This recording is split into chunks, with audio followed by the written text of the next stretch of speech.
Angoisses, on n'est vraiment plus dans la réalité.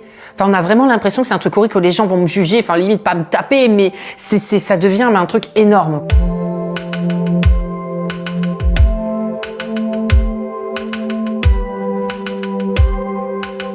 Ma première crise d'angoisse, elle est arrivée au collège, mais celle-là, elle n'était pas super importante. Je la retiens pas, parce qu'en fait, je me suis pas inquiétée. Ça a été surtout au lycée où j'ai commencé à faire une crise d'angoisse et là, je me suis dit, mais qu'est-ce qui se passe? Et après, j'ai continué à en faire. J'ai continué à en faire de plus en plus. Comme symptômes, j'ai les palpitations, la respiration, du mal à respirer. On a l'impression en fait qu'on va s'évanouir un peu. On a l'impression qu'on va tomber et que c'est comme si qu'on allait mourir. Alors j'ai conscience que je vais pas mourir, mais sur le moment en fait on est complètement irrationnel. On n'arrive pas à être dans la réalité à l'instant T où on est en train de se dire tout va bien, tu vas pas mourir. À d'autres moments, ça va juste être un tout petit peu le cœur qui palpite. La respiration, je vais réussir à la calmer, mais c'est très compliqué. Vraiment, ça dépend de l'intensité de la crise d'angoisse. Mais par exemple, essayer de reprendre ma respiration, de souffler, essayer de faire une respiration un peu plus lente pour que le cœur ralentisse vu qu'il est en train de palpiter dans tous les sens. J'arrive à faire ça, mais avant, on va dire, je fuyais. Si j'avais une crise d'angoisse, je sortais de classe ou alors tout simplement j'évitais les moments. Donc c'était plus simple. Je n'avais plus à la fin, j'avais plus de crise d'angoisse parce que du coup, j'évitais tous les moments angoissants. Par exemple, le tram, les bars, les restaurants, les amphithéâtres. C'est vraiment pas des situations qui me stressaient, c'était toute la journée qui était stressante parce que je calculais tout. Et en fait, je me mettais des œillères et je me disais, écoute, ça va passer, ça passera. C'est à un moment donné, j'ai eu un déclic et je me suis dit, mais James, tu sais pas, t'as pas envie d'aller au restaurant. C'est les crises qui font en sorte que tu n'ailles pas au restaurant.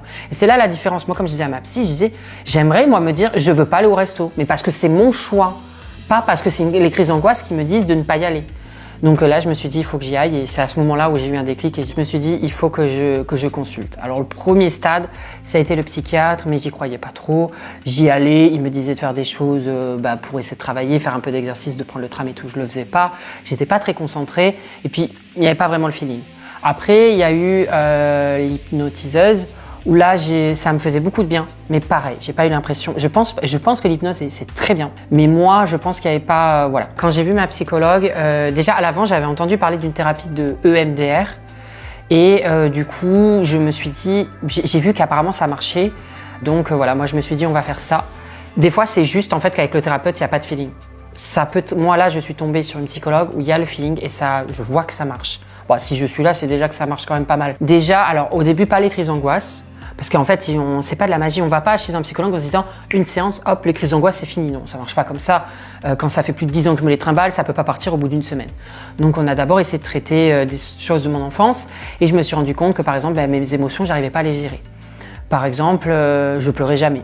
Enfin, je sais pas comment expliquer. Mes émotions commencent à se cadrer. Genre, je vais pas réagir ou je sais que moi, j'avais une certaine dépendance affective avec les hommes, où j'étais surattachée. Et je me rends compte maintenant, j'arrive à avoir plus de recul.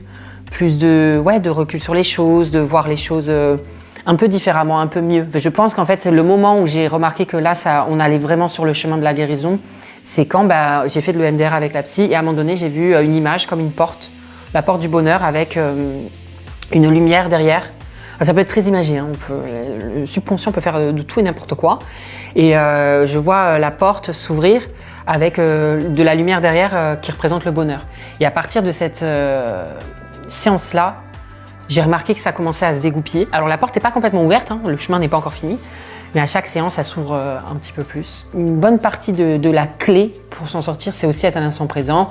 Par exemple, de se dire là, je suis en interview et hop, je vis le moment présent. J'essaye pas que mon cerveau est en train de réfléchir, oui, tu vas faire une crise, tout ça. Et voilà. Mais après, j'ai pas de recette miracle. Si on arrive à un stade où les crises d'angoisse prennent trop de pas, il faut se faire suivre et trouver une thérapie qui marche pour soi. Dans cette société où on est maintenant, on s'oublie. On est soit trop au travail, soit trop dans des relations nocives.